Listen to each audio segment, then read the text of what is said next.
You can only hear a bullet crack if it's close to you. A foot away, maybe 2 max. Today, I can hear a lot of bullets. The jungle is thick and dark, even at midday, and the humidity is making the heat unbearable. The air stinks of gunpowder and the acrid sulfur-like smell of mortars that have been landing way too close. At least there's a little wind to blow the thick black smoke coming from our burning half-track away from my little hiding place behind a fallen tree.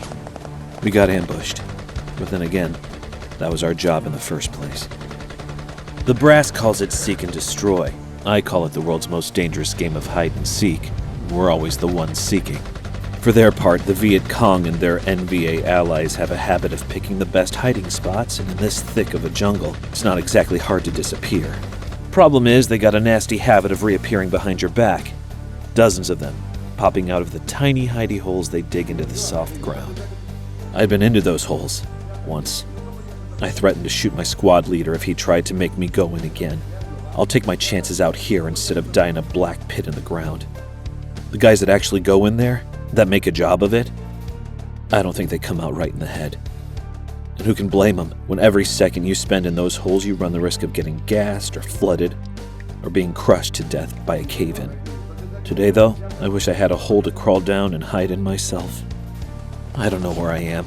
I stopped caring after my first year out here. The Vietnamese names all sound the same to me, and every patch of jungle in this godforsaken green hell looks the same anyway. Wherever I am, it's clearly a place the Vietcong doesn't want me to be in anymore, because they're spending a lot of ammunition and explosives trying to get me and our understrength platoon to leave. Or maybe it's actually NVA regulars. I certainly hope so. They aren't as fond of living in tunnels as the Vietcong, so there's less chance of the ground opening up behind me, getting around in the back of my head. Over the sound of the firefight, there's a loud roar, and I immediately flatten myself even lower behind my log. The single roar becomes 2, and turns into the distinct sound of F4 swooping in low for an attack run. These guys are lifesavers, bringing in heavy firepower right where it's needed most. But in the thick jungle, it's impossible to tell friend from foe. It's not uncommon to have phantoms dropping fire support right on the heads of the guys who called for it in the first place. But today we're lucky. The fighter jocks are right on target, and there's a high-pitched shriek of the F4s pulling up. They're putting the pedal to the metal now, just in case one of the bad guys below has a shoulder-launched AA missile. I put my finger in my ears. The afterburners are loud enough to rupture eardrums if you're too close.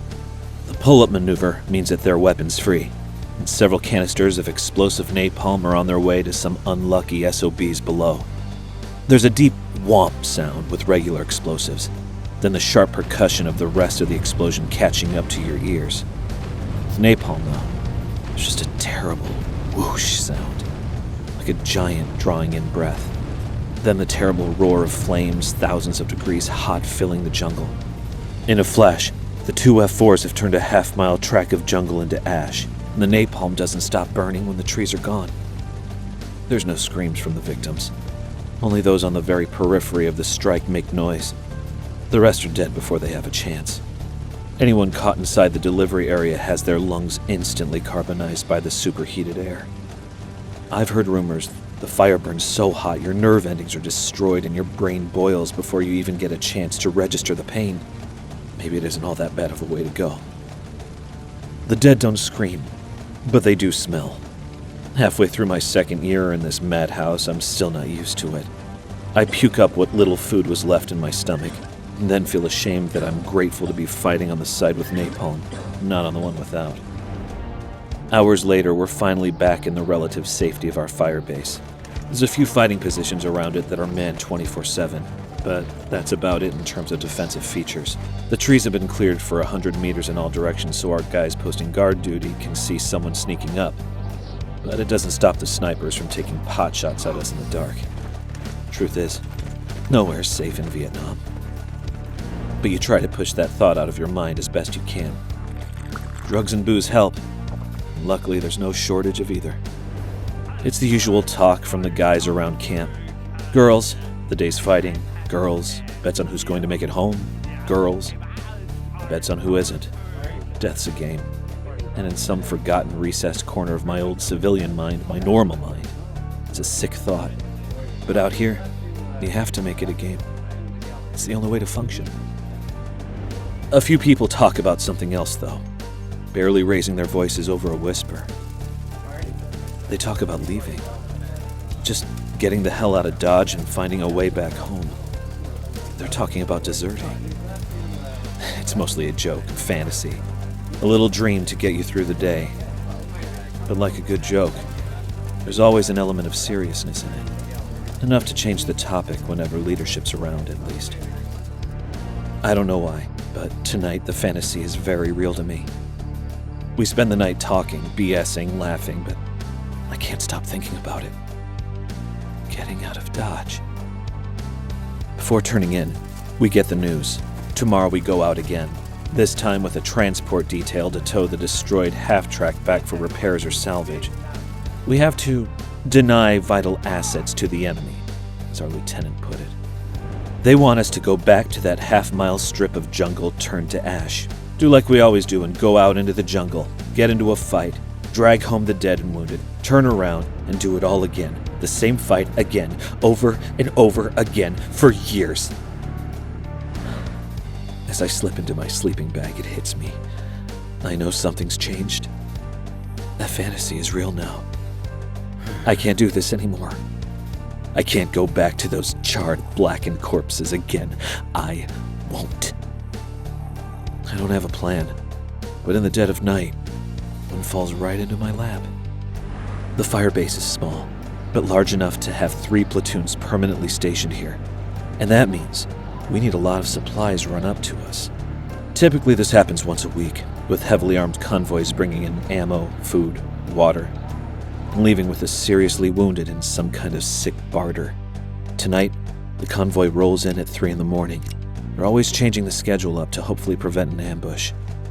I can hear the clatter of fresh troops disembarking and helping offload the supplies through the thin canvas walls of my tent. As I listen to the convoy commander hurrying the troops along, he wants to get back on the road before the sun comes up since he's such an easy target. I start getting a dangerous idea. Before I know it, I'm on my feet, grabbing my helmet and rifle and rushing out the tent flap and past the rest of my sleeping squad. I fall in with the guys loading a few crates of busted equipment onto the back of a half-track, and then start helping to load the wounded, some of who are out there with me just that afternoon. The corporal in charge of one of the half-tracks asks me who I am, and I tell him that I got orders to report back to Field HQ, so I'll be hopping a ride with them. He shrugs, tells me there's no room in the cab, and points at the back of the half-track. Most people think the military is a well-organized machine, professional fighting force of checks and discipline. Truth is, U.S. Army, especially now in the late 60s, is a bloated mess of conscripts pulled from every corner of America. Most who never even had the slightest inclination to play soldier. But the politicians wanted this war, even if the people didn't, and this is the only way they're gonna get men to fight it. Except they're not the ones fighting it, of course. The kids they ripped from their families with a mandatory draft are the ones getting shot at, while the politicians are safe at home preaching the value of the war against communism. You know, I think it's strange, don't you, that the self-appointed guardians of democracy sent us to war to decide another person's government for them? If Vietnamese want communism, then I say let them have it. Isn't letting them choose the entire point of democracy? I guess that's why I'll never be a politician. The ride back takes 4 hours, and by the time we reach the Field HQ, the sun's been up in the sky already for over an hour. I'm battered and bruised from riding in the back of the half-track on a seat with a 1/4 inch worth of ancient cushioning over the worst road in the world. The vehicle is a relic from the Second World War. It too forced back into service to fight. My brain is rattling against the sides of my skull, but I still manage to come up with a plan, if you can call it that. The only part of it that's an actual plan is to make my way to a large field hospital set up here and steal some medical transfer paperwork. The rest relies on bloated bureaucracy and the indifference that comes from years of war fought by an army of low-morale conscripts. Oh, and a whole lot of luck. At the field hospital, it's a simple matter of scanning the beds of the wounded and finding one ready for transfer back home. It doesn't take long to find a candidate. There's no shortage of maimed and wounded that are no use to the politicians anymore. I take a sedated man's medical orders right in front of dozens of nurses and doctors. They're just as overworked as we are. They're There's no time to focus on a healthy man walking between the beds when there's dozens dying in front of them. The next part is going to be tricky, though. If anybody actually looks at my paperwork, they'll realize I'm not missing several limbs. The base has a small airstrip, nothing big enough for the huge cargo jets, just large enough for halos and small VIP transports. The base is mostly resupplied by the river running right through the middle of it. The Brown Water Navy protects the river in gunboats and runs supplies in big barges. On the downstream trip, they carry wounded and personnel being reassigned, and me and my paperwork make my way to one of these transports. The sergeant loading personnel barely gives my paperwork a glance and nods for me to take a seat. He warns me not to stand up. If I fall overboard, they're not stopping for me. That's fine by me. Standing makes you a better target for snipers anyway. The thought of getting my head blown off at any second haunts me for the half a day it takes to get to the coast, and I try to distract myself by thinking about what comes next. Everyone just wants to keep their head down, do their job, not get killed, and go home. Thinking about anything past that means wasting precious moments that could have kept you alive, and that includes spending time making sure I's are dotted and T's are crossed on paperwork.